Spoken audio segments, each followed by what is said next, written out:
Jesus said to her, I am the resurrection and the life. The one who believes in me will live, even though they die. And whoever lives by believing in me will never die. Do you believe this? Yes, Lord, she replied. I believe that you are the Messiah, the Son of God, who is come into the world. After she had said this, she went back and called her sister Mary aside. The teacher is here, she said, and is asking for you. When Mary heard this, she got up quickly and went to him. Now Jesus had not yet entered the village, but was still at the place where Martha had met him. When the Jews who had been with Mary in the house comforting her noticed how quickly she got up and went out, they followed her, supposing she was going to the tomb to mourn there. When Mary reached the place where Jesus was and saw him, she fell at his feet and said, Lord, if you had been here, my brother would not have died. When Jesus saw her weeping, and the Jews who had come along with her also weeping, he was deeply moved in spirit and troubled.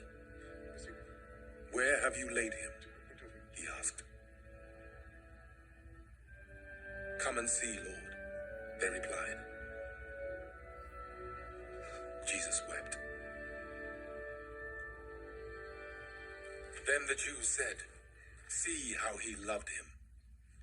But some of them said, could not he who opened the eyes of the blind man have kept this man from dying?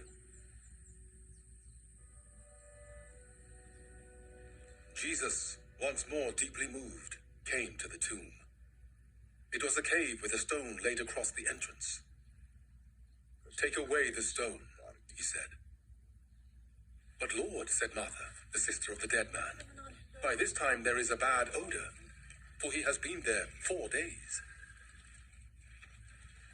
Then Jesus said, did I not tell you that if you believe, you will see the glory of God? So they took away the stone. Then Jesus looked up and said, Father, I thank you that you have heard me. I knew that you always hear me, but I said this for the benefit of the people standing here, that they may believe that you sent me. When he had said this, Jesus called out in a loud voice, Lazarus, come out.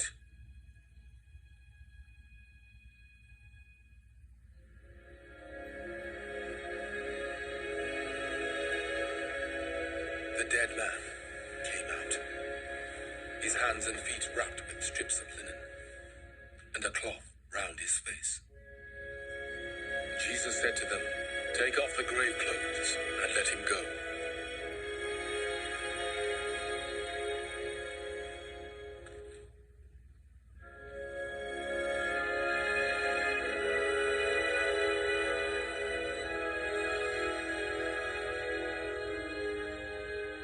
Therefore many of the Jews who had come to visit Mary and had seen what Jesus did believed in him. But some of them went to the Pharisees and told them what Jesus had done. Then the chief priests and the Pharisees called a meeting of the Sanhedrin.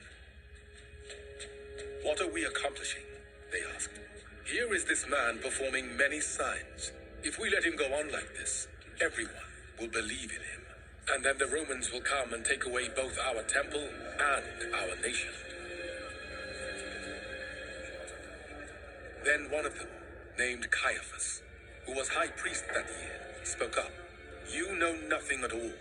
You do not realize that it is better for you that one man die for the people than that the whole nation perish.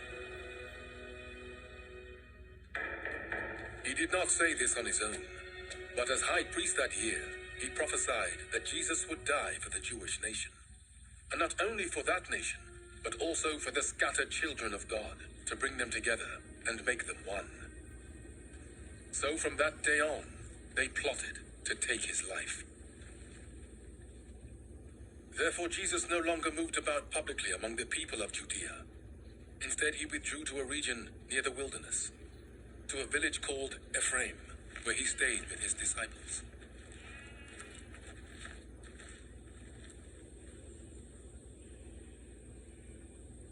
When it was almost time for the Jewish Passover, many went up from the country to Jerusalem for their ceremonial cleansing before the Passover.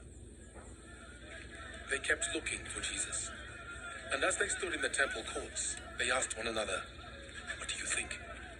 Isn't he coming to the festival at all?" But the chief priests and the Pharisees had given orders that anyone who found out where Jesus was should report it, so that they might arrest him.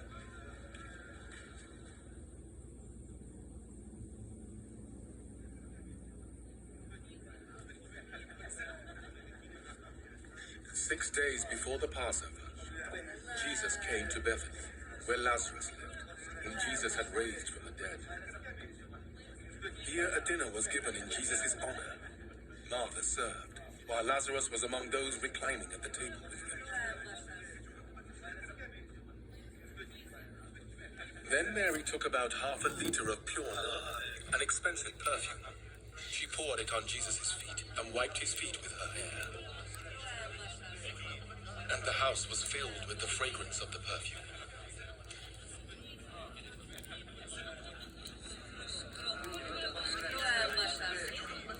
But one of his disciples, Judas Iscariot, who was later to betray him,